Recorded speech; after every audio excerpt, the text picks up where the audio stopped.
Because in your mind, caring for somebody is love. When that person is in distress, your job is to make them feel better. When someone really close to you is doing well in their life, do you find yourself getting a little bit scared? A little bit worried? When somebody comes to you with like distress or needs help, do you get excited? It seems like those are the opposite. It seems like if someone's coming to you with worry or distress, you should be scared or worried. And when someone's coming to you with good news or letting you know that they're doing well, you should be happy and excited. But like you find yourself doing the opposite. When they're in need, you're like excited. And when they're doing well, you're scared. Why? Well, if you're like me, it's because you've kind of learned in your life that to get love or to have love, you have to be caring for somebody. And so, with those same scenarios, when somebody comes to you in distress, you kick into active mode. You kick into like problem solving mode, soothing mode, like we can get through this, what do you need, that kind of mode. And you're actually kind of a little excited. Because in your mind, caring for somebody is love.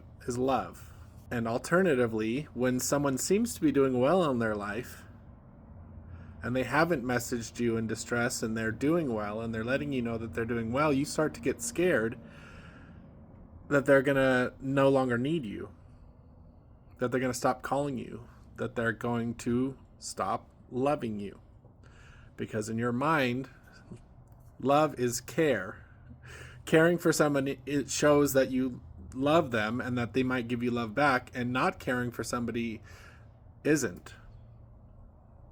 So this is something that can be very, once you understand it, you can start to understand why you might get a little anxious when things seem to be going well for your friends. Because you've put in your mind that you being a caretaker is your role, or that's that caretaking for this person is when you're going to get love. You should be showing happiness when they're doing well. And when they're in distress, you should also be sad or in distress with them. I think the best way to start to learn to overcome this type of tendency is, for one, to understand that care is not love. Care is not love. Love is love. And you should be receiving unconditional love without having to do anything.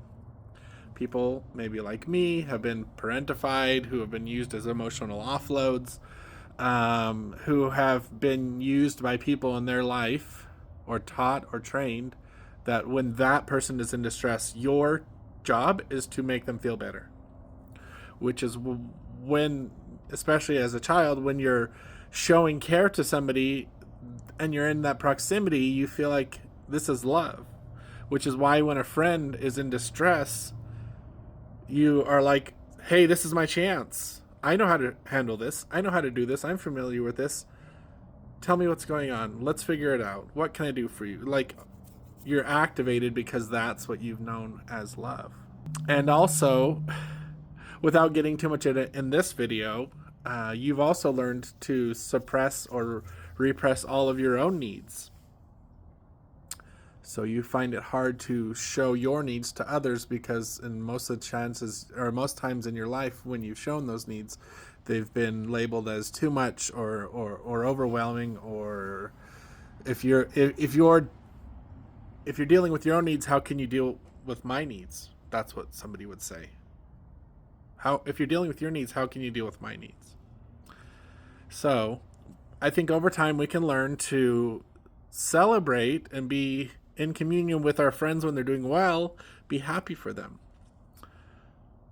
And when our friends aren't doing well, we can still be supportive, but we can also try to be empathetic to that and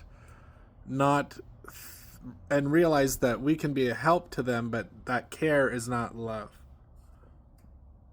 If they love us, they're just going to love us unconditionally, and we can love them unconditionally. And if our love feels like it varies based on if they need me or if they don't need me, that might be something that we could figure out a way to look at.